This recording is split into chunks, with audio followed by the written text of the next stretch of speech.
राष्ट्रीय चिकित्सक दिवस नेशनल डॉक्टर्स डे किस दिन मनाया जाता है? 1 जुलाई। मुख्य बिंदु, समाज में डॉक्टर को भगवान के समान दर्जा दिया जाता है।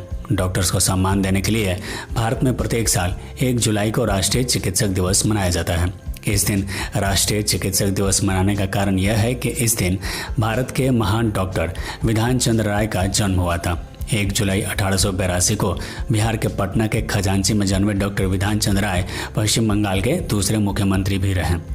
1961 में उन्हें भारत रत्न के सर्वोच्च नागरिक सम्मान भारत रत्न से नवाजा गया था। भारत में नेशनल डॉक्टर्स डे की शुरुआत 1991 में तत्कालिक सरकार द्वारा की गई थी। इस साल की थीम कोविड-19 की मृत्यु दर कम करना है। अटॉर्नी जनरल के वेणुगोपाल के कार्यकाल को कितने साल तक के लिए बढ़ा दिया गया है? 1 साल। पूरा नाम कोट्टम कंटकोट वेणुगोपाल। 2017 में देश का 15वां अटॉर्नी जनरल यानी महान्यायवादी नियुक्त हुए। अटॉर्नी जनरल भारत सरकार का प्रथम विधि अधिकारी होता है। वह उच्चतम न्यायालय और राज्य के उच्च न्यायालयों में भारत सरकार का पक्ष रखता है। अटॉर्नी जनरल को संसद के दोनों सदनों की कार्यवाही में भाग लेने एवं बोलने का अधिकार है, लेकिन मत देने का अधिकार नहीं है। 2002 में भारत सरकार द्वारा उन्हें पद्म भूषण से सम्मानित किया गया। ये दिल्ली से हैं। महान्यायवादी की नियुक्ति राष्ट्रपति द्वारा संविधान का अनुच्छेद 76(1) के तहत की जाती है। महान्यायवादी उस व्यक्ति को नियुक्त किया जाता है जो सर्वोच्च न्यायालय का न्यायाधीश बनने की योग्यता रखता हो। महान्यायवादी सरकार का मुख्य कानूनी सलाहकार तथा सर्वोच्च न्यायालय में सरकार का प्रमुख वकील होता है। किस राज्य के वन विभाग ने पिथौरागढ़ जिले में कमाऊ के मुनियारी में भारत का पहला कवक पार्क यानी लाइकेन पार्क विकसित किया है? उत्तराखंड। लाइकेन हिमालय में 5000 मीटर तक की ऊंचाई पर उगने वाली एक महत्वपूर्ण प्रजातियों में से है। उत्तराखंड के चमोली, चंपावत, पिथौरागढ़, नैनीताल, देहरादून इलाकों में लाइकेन पाया जाता है। कवक यानी लाइकेन एक प्रकार की वनस्पति है जो यह पेड़ों के तनों, दीवारों, चट्टानों और मिट्टी पर पनपता है। ये कई रंगों, आकारों और रूपों में पाए जाते हैं।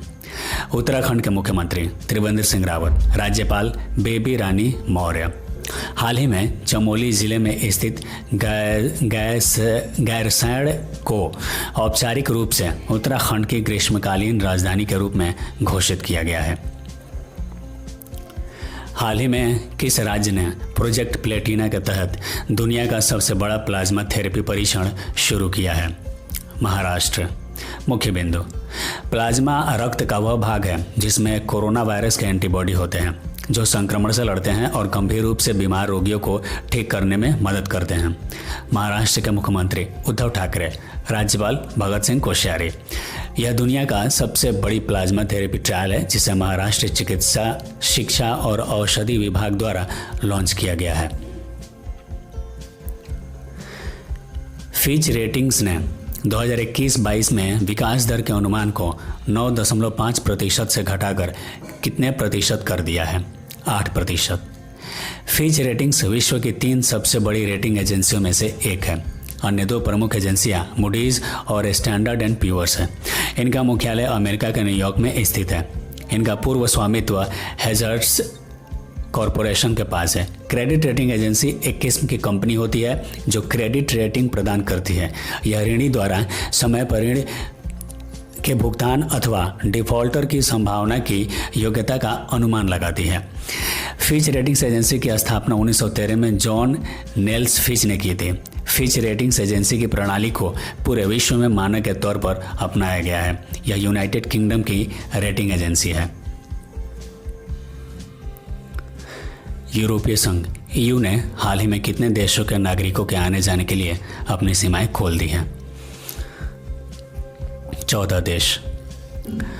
यूरोपीय संघ EU ने 30 जून 2020 को घोषणा की कि वह 14 देशों के यात्रियों के लिए अपनी सीमाओं को फिर से खोल रहा है। यूरोप की अर्थव्यवस्था कोरोना वायरस के कारण काफ़ी प्रभावित हुई है।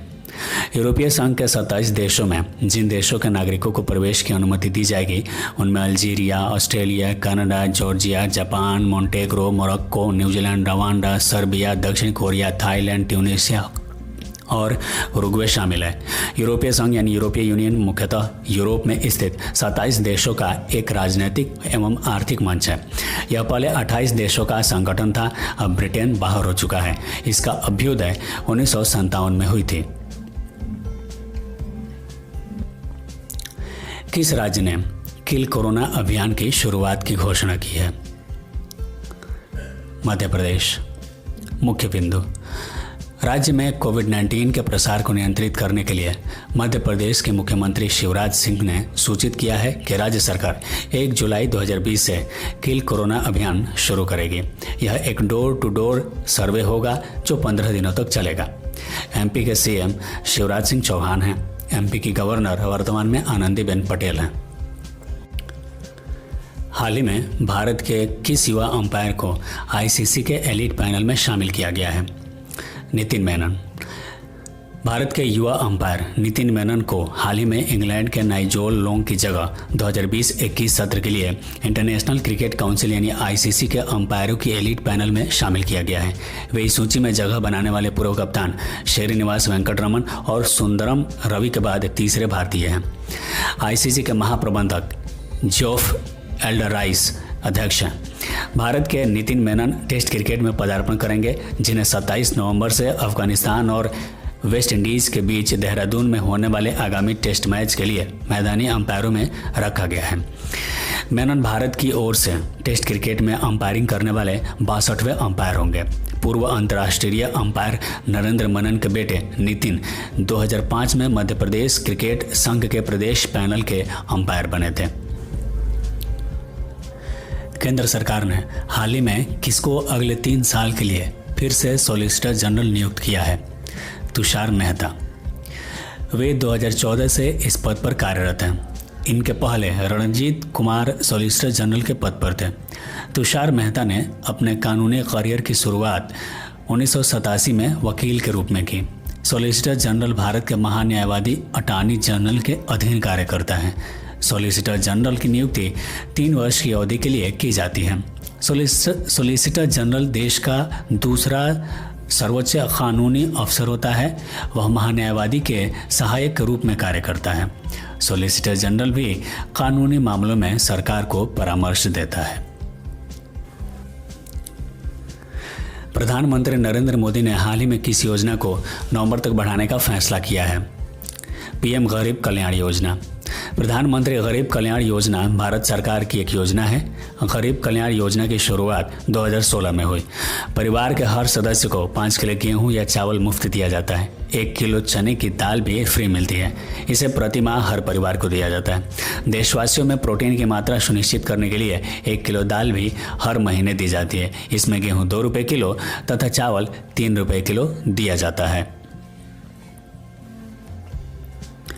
केंद्रीय पशुपालन, डेयरी और मत्स्य पालन मंत्री गिरिराज सिंह ने किस समाचार पत्र का हाल ही में शुभारंभ किया? मत्स्य संपदा।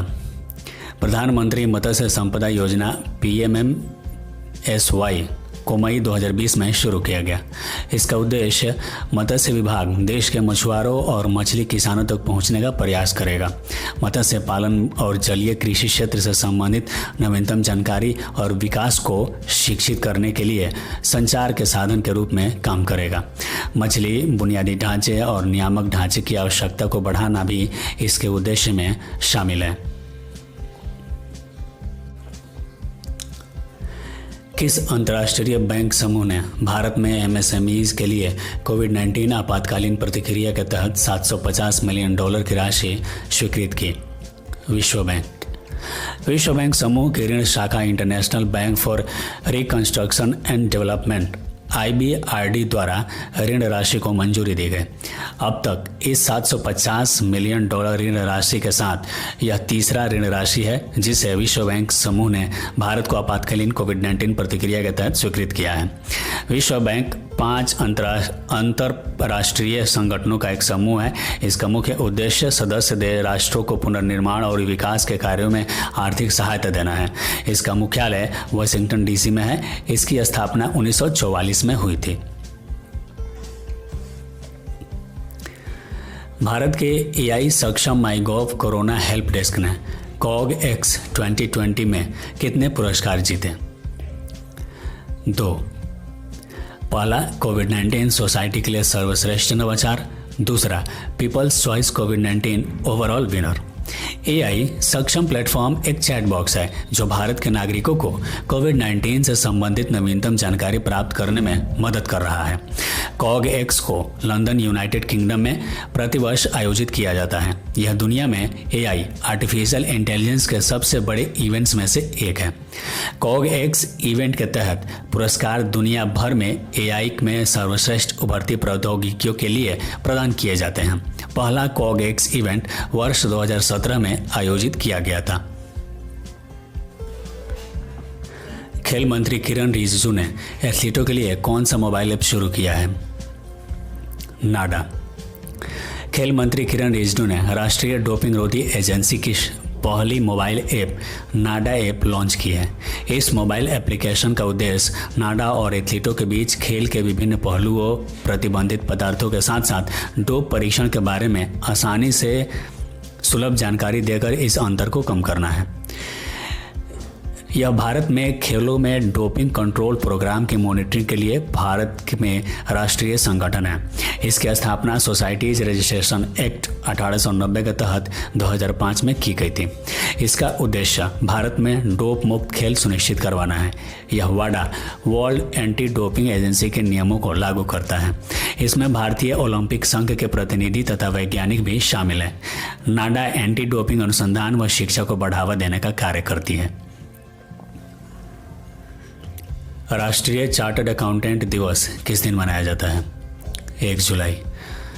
हर साल 1 जुलाई को नेशनल चार्टर्ड अकाउंटेंट दिवस मनाया जाता है। बता दें कि institute of chartered accountants of India ICAI 1 जुलाई 1949 को संसद के कानून से अस्तित्व में आया था। चार्टर्ड अकाउंटेंट्स का काम किसी भी देश के वित्तीय स्थिति को सही दिशा दिखाना है। ध्यान दें कि 5 साल से कम की सदस्यता वाले संस्थान के सदस्यों को एसोसिएट चार्टर्ड अकाउंटेंट्स ACA कहा जाता है, जबकि 5 साल से अधिक की सदस्यता वाले सदस्यों को फेलो चार्टर्ड अकाउंटेंट यानी FCA कहा जाता है। ICAI का सदस्य अपने नाम से पहले CA का उपयोग कर सकता है। CA कोर्स का आयोजन ICAI द्वारा किया जाता है। वहीं CA को लाइसेंस भी ICAI संस्थान के द्वारा ही दिया जाता है।